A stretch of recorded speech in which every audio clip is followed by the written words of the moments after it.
जय जय रामकृष्ण हरी. श्री सद्गुरू महाराजांची अशीच प्रवचने श्रवण करण्यासाठी कीर्तन प्रवचनमाला या यूट्यूब चॅनलला लाईक, शेअर आणि सबस्क्राईब करा. जय श्रीराम. श्रीराम जय राम, जय जय राम. श्रीराम जय राम, जय जय राम. श्रीराम जय राम, जय जय राम. बोलो हनुमान जी महाराज की जय. आइए आज रामायण में प्रवेश करें. गोस्वामी जी, तुलसीदास जी कहते हैं, हम भरत की चर्चा चल रही है ना हमारी. आइए, तुलसीदास जी का कहना है कि भरत को चलते चलते अचानक एक स्मरण आता है. वन में जा रहे हैं भरत जी राम को मनाने के लिए. भरत चले चित्रकूट हो रामा, राम को मनाने. भरत चले चित्रकूट हो रामा, राम को मनाने. राम को मनाने भैया, राम को मनाने.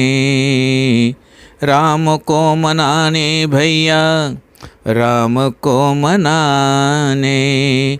भरत चले चित्रकूट हो रामा, राम को मनाने. भरत जी को रास्ते में चित्रकूट जाते टाइम उनके एकदम स्मरण आया कि वन में है, भगवान वन में है, मैं उनके पास जा रहा हूँ, पर वन में प्रभु को क्यों जाना पड़ा. यद्यपि सारा अनर्थ महारानी कैकेयी के द्वारा ही हुआ है, पर श्री भरत एक साधक के रूप में सोचते हैं कि क्या महारानी कैकेयी को दोष देना उचित है. यहाँ पर फिर वही सूत्र है, गुण तुम्हार समझोई निज दोषा. यद्यपि दोष कैकेयी का है, कैकेयी जी का है, पर श्री भरत जी सोचते हैं कि ना ना ना ना, दोष तो मेरा है. यही साधक के सोचने की एक दृष्टि होती है. ऐसा सोचने पर उससे अन्यत्र कई दोष दिखाई देता नहीं, बस अपने ही दोष दिखाई देने लगेगा. और वो सोचते हैं कि महारानी कैकेयी ने जो कुछ भी किया, क्या अपने लिए किया. वो विधवा हो गई, कलंक मिला, समाज ने उसका तिरस्कार किया. उन्होंने ऐसा क्यों किया, मुझे राज्य देने के लिए ही ना. ये सब अनर्थ इसलिए हुए क्योंकि भरत को राज्य देना था. सिर्फ भरत का चिंतन है, देखो ये, कि अगर महारानी कैकेयी को ये विश्वास होता कि भरत कभी भी राज्य स्वीकार नहीं करेगा, तो वो इतना कलंक क्यों लेती, इतना कष्ट क्यों उठाती. इसका अर्थ है, सीधा ये है कि सारे अनर्थों के मूल में मैं हूँ, भरत जी सोच रहे हैं. इसलिए जब श्री भरत जी चलते हैं तो यही चिंतन करते हुए चलते हैं.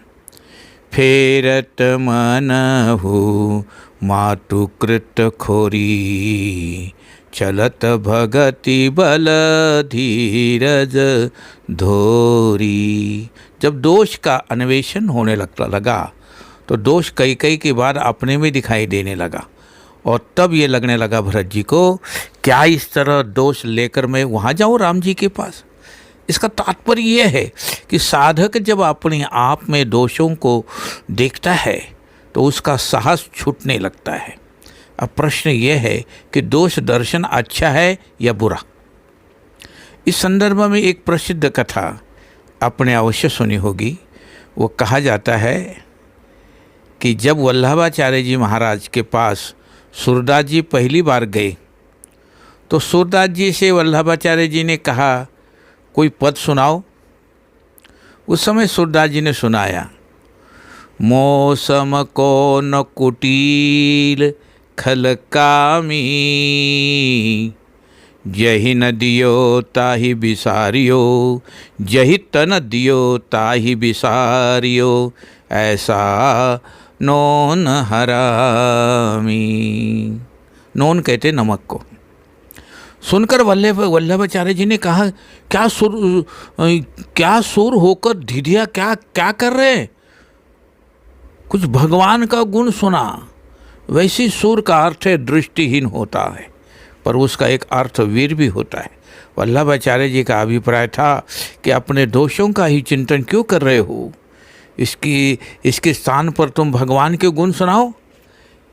उसके बाद उन्होंने भगवान के गुणों के पद लिखे। तो भई दोष दर्शन करना क्या अनुचित है? और उसका उत्तर यही है कि दोष दर्शन यदि इस रूप में हो कि व्यक्ति इतना निराश हो जाए कि हम किसी काम के नहीं, हम में केवल बुराई ही बुराई है, ये दोष दर्शक घातक है। क्योंकि ऐसी स्थिति में कारण व्यक्ति कभी कभी आत्महत्या भी कर लेता है। तो इसका अर्थ ये कि रोग का न जानना भी बुरा है, पर रोग को जानकर हरदम ये सोचते रहना कि है मैं रोगी हूँ, मैं रोगी, ये भी बुरा है। इसलिए जिस समय वो चिंता करते हैं तो उसका परिणाम होता है फिर तो मनऊ मातु कृत खोरी। और फिर अचानक चलत भगत बल धीरज धोरी, गति तीव्र होती है भरत जी की चलने की। क्योंकि जब पुनः विचार करते हैं तो भरोसा आता है कि यद्यपि जन्म कुमातु ते मैं सट सदा सदोष। यदि भी सारे दोषों के मूल में मैं ही हूँ, मेरा जन्म भी कुमाता से हुआ है, लेकिन फिर भी मैं चलूँगा। बोले क्यों? क्योंकि आप अपच जानी न त्यागी ही मोहि रघुवीर भरोसा। जिनके पास जा रहा हूँ वे इतने उदार है कि कभी भी मेरा त्याग नहीं करेंगे। इसका अर्थ यह है कि हम केवल अपना दोष ही दोष न देखें, निराश न हो। गुणों के अभाव से तो अपने दोष के साथ साथ ये भी जान ले कि प्रभु को हम अपने गुणों से, अपनी साधना से प्रसन्न नहीं कर सकते। वे तो अपने स्वभाव से, अपनी करुणा और कृपा से ही प्रसन्न हो गए। साधक यदि ये सोचने लगा कि प्रभु मेरी साधना, तपस्या, गुण से प्रसन्न होंगे, तब तो साधक में अभिमान आ जाने की पूरी संभावना होती है। पर जब उसे ये कहने लगने लगा कि मुझ में दोष ही दोष भरे हुए है और इसमें मुक्त होने का उपाय यही है कि उसे लगने लगे कि प्रभु मुझे अपनी कृपा से स्वीकार करेंगे। यही बात श्री भरत की वाणी में आपको बार बार मिलेगी। भरत जी कहते हैं, यद्यपि मैं अनभल अपराधी, भय मोहि कारण सकल उपाधि, तदपि शरण सन मुख मोहि देखी, क्षमी सब कर है कृपा विशेषी। यद्यपि मुझे दोष है, पर प्रभु की कृपा तो आनंद है ना। इसलिए मुझे विश्वास है कि प्रभु मेरे दोषों को क्षमा करके मुझे स्वीकार करेंगे। ये श्री भरत का आत्मचिंतन है और साधक का यही आत्मचिंतन होना चाहिए। आगे चलकर उन्होंने चित्रकूट में कैकेयी जी को बहुत बुरा भला कहा, यद्यपि उससे कैकेयी जी का कल्याण ही हुआ। कैकेयी जी की बुद्धि में जो काई लग गई थी, काई लगती है ना पाने के ऊपर, हरे हरी काई लगी थी, उनकी बुद्धि को अहंता तथा ममता ग्रस्त गई थी। उस काई को श्री भरत जी ने दूर किया। पर श्री भरत क्या ये मानते थे कि मैं कितना महान हूँ कि मैंने श्री कैकेयी जी की बुद्धि को शुद्ध कर दिया, मैंने उनका कल्याण कर दिया। अपितु आप पढ़ेंगे कि चित्रकूट में श्री भरत जी यही कहते हैं कि सारा अनर्थ तो मेरे कारण हुआ और अपने पापों को न देखकर अगर मैंने कैकेयी जी को दोष दिया है तो ये भी मेरा ही दोष है। बिनु समझे निज अग परिपाकु, जरे हूँ जाई जननी कही काकू। मैंने ध्यान ही नहीं दिया कि अनर्थ मेरे ही कारण हुआ। समस्त दोषों के मूल में स्वयं को देखना ये भरत जी का स्वभाव है और उनकी यही मनस्थिति आप सर्वत्र पाएंगे। प्रभु के आने में एक दिन बाकी है, किंतु प्रभु ने आने का कोई समाचार अभी तक श्री भरत जी को नहीं मिला। भगवान के आने का। श्री भरत की धारणा थी कि प्रभु जब निषाद राज के गांव तक पहुंचेंगे तो तुरंत निषाद राज मेरे पास ये सूचना भेजेंगे, पर केवल एक दिन बाकी रह गया, फिर भी समाचार नहीं मिला। अब प्रश्न ये है कि भगवान श्री राम रावण को मारने में विलंब क्यों कर रहे हैं? यद्यपि पहले तो विलंब किया, पर रावण वध के बाद विभीषण जी ने कहा कि प्रभु अब आप पहले लंका में पधारिए और उसके पश्चात आपके साथ मैं भी अयोध्या चलूँगा। और जब भगवान ने ये वाक्य सुना तो आंखों में आंसू भर कर आए भगवान के, और विभीषण को कहने लगे, मित्र तोर कोस गृह मोर सब सत्य वचन तव तात, दशा भरत के सुमेरी मोहि निमिष कल्प समझात। जब मैं भरत की दशा की याद करता हूँ विभीषण, तो मुझे एक निमिष कल्प के समान भी लगता है। इसलिए प्रश्न यह है, जब ऐसी स्थिति थी फिर युद्ध में इतना समय लगाने की क्या आवश्यकता थी राम को? पर उसका आनंद दोनों पक्षों में है। ईश्वर सर्वशक्तिमान और सर्वज्ञ है, पर वो विभीषण से कहते हैं, अगर तुम मेरी सेवा करना चाहते हो तो मैं तुम्हें निहारा देता हूँ। क्या?